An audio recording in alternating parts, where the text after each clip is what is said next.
வலைக்கும் வணக்கம் குழு. நாங்கள் இந்த வீடியோவில் வந்து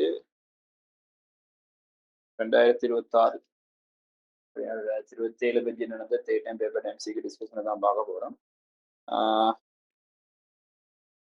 இதில் வந்து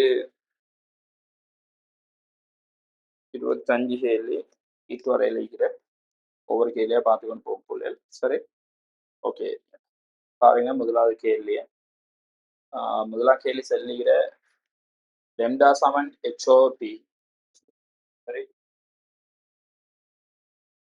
கேள்வியில் சமன் ஹெச்ஓபி லெம்டா அலைநீளம் டி உந்தம் எச் பிளாங்கின் மாறிலி பின்வரும் பகுதியை கணியங்களில் எது பிளாங்கின் மாறிலி எச்சின் பரிமாணத்தை ஒத்தது? இப்ப எச் சமன் எங்களுக்கு எடுக்கலுமே போல லெம்டா பி என்று எச்சோட பரிமாணம் எடுக்கல. லெம்டாட பரிமாணம் எல், உந்தத்தில பரிமாணம் எம் எல் டி -1 இனியுத்தர வேகமே இங்க வார புள்ளல் எம் எல் ஸ்கொயர் டி -1. இது ஏட பரிமாணத்துக்கு ஒத்ததாகிக்குது.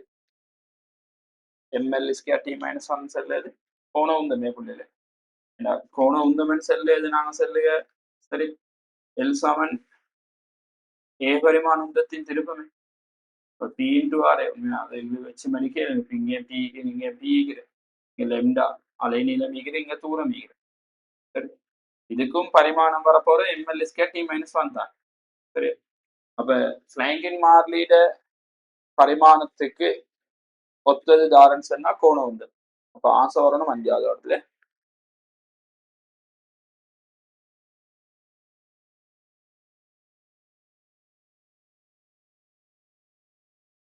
இதை 2வது கேள்வி பார்க்கலாம். கோலமானி ஒன்றின் இழுவெண்ணிக்கை 0.01 மில்லிமீட்டர். இதனை பயன்படுத்தி செய்யப்பட்ட பரிசோதனை ஒன்றின் போது பெறப்பட்ட வாசிப்பு அருகே தரப்பட்டுள்ளது. இவ்விடத்துல வாசிப்பு வந்துட்டு மைனஸ்ல தான் நீக்கிற புள்ளியல். சரி, அப்ப எங்களுக்கு வந்துட்டு பாருங்க இப்படி இருக்குது. இதுல வந்து 0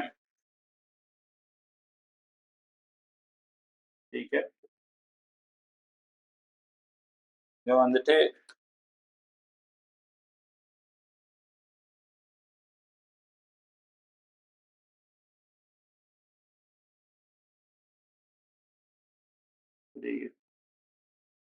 சரியா, இது வந்துட்டு 1 2.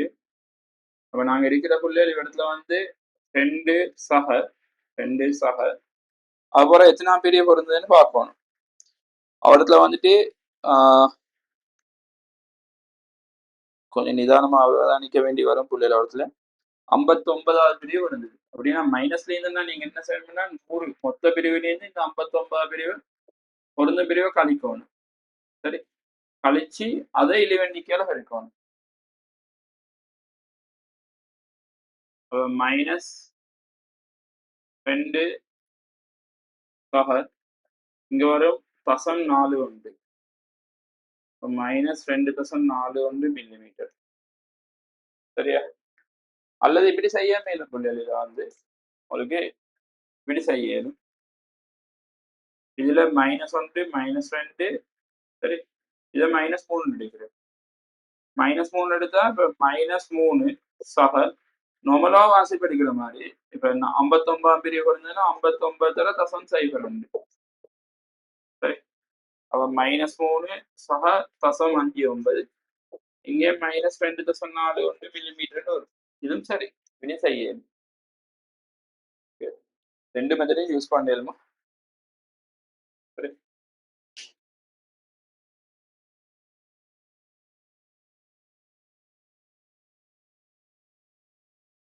இந்த 3வது கேள்வி பார்க்கணும்.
இவ்விடத்துல வந்து புள்ளிகள் இப்ப கேட்டு பாருங்க. டிஏ, ஏபி, பிசி, டிஎஃப், எஃப்இஇசி என்பன 6 காவிகள் இத்தொகுதியில் தொழிற்படுகின்றன.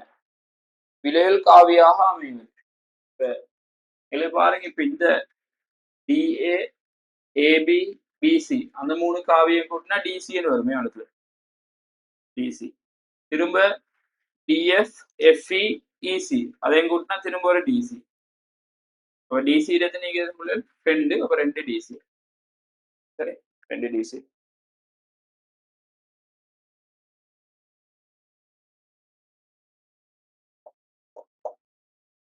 நாலாவது கேள்வி பாருங்க. மாறா அமுக்கத்தில் 100 பாய்சியில் திறந்த பாத்திரத்தில் வாயு நிரப்பப்பட்டுள்ளது. இதன் வெப்பநிலை 1 கெல்வினால் அதிகரிக்கும் போது வெளியேறிய வாயுவின் பின்னமாக அமைவது. இப்ப இந்த பாத்திரத்துக்குள்ளுக்கு 100 பாய்சியில வாயு சரி, வாயு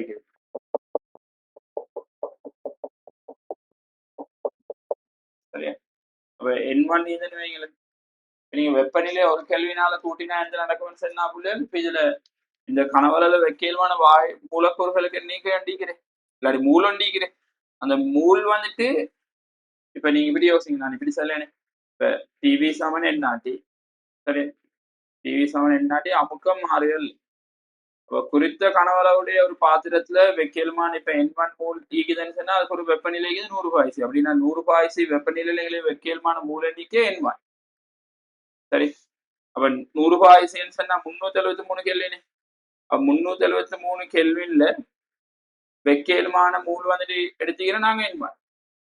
இப்ப 374 மாறினா N2. சரி, அந்த அதே கனவளவுல வைக்கலுமான வாயுட மூல் வந்துட்டு N2 எடுக்குது. சரி, அப்ப இப்ப எங்களுக்கு இவ்விடத்துல வந்துட்டு இப்ப கனவளவு குறித்த கனவளவுக்கு நான் வாக்குறேன். அப்ப எங்களுக்கு செல்லும் புள்ளியல் இந்த மூலன் செல் N மாதிரி நேர்வீசவனாய்க்கும் பன்னோட்டிக்கு. அப்ப N1 நேர்வீசவன் 1/3 373, N2 நேர்வீசவன் 1/3 374. சரி, இப்ப எங்களுக்கு கேள்வி கேட்டீர வாயுவின் வெளியேறிய வாயுவின் பின்னம். வெளியேறிய வாயு செல்ல delta N7 N1 minus N2. சரி, பின்னமன் சொல்லி வந்தேன்னு சொன்னா டெல்டா எண்ணின் கீழ் N1 தானே வேணும். டெல்டா எண்ணின் கீழ் N1 வேணும். அப்ப இப்ப பாருங்க, எங்களுக்கு வந்து செல்ல எழுதிங்க டெல்டா என் பைல N1 மைனஸ் N2. அப்ப 1/3 373 1/3 374 கீழே. சரி, கீழே N1 போடையிலும் 1/3 373 இவங்கள பெருக்கினா 374 373 கீழே 373 தர 374 கீழே 1/3 373.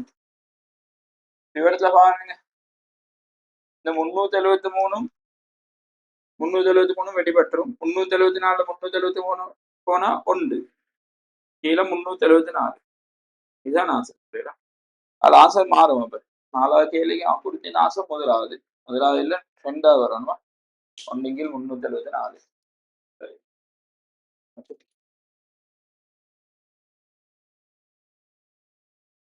அடுத்து 5வது கேள்வி பாருங்க. 5வது கேள்வி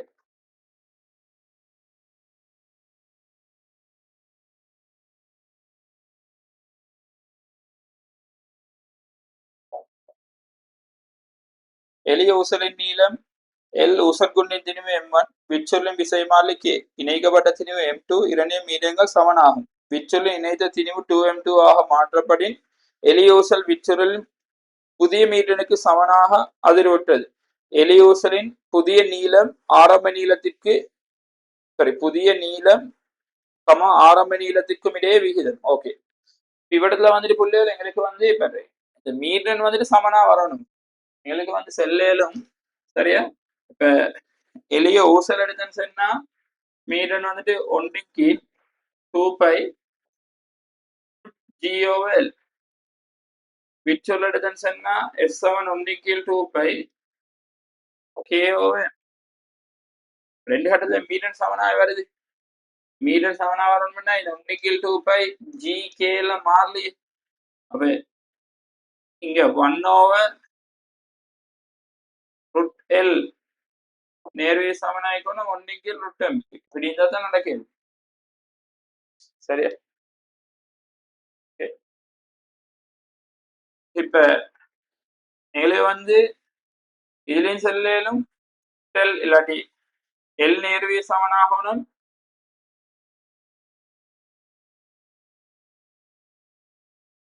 எல் நேர்வே சமன் எம்என் எடுக்க ஒன்னொரு டெல் நேர்வே சமன் ஒன்னொரு ருட்டம் எல் நேர்வே சமன்.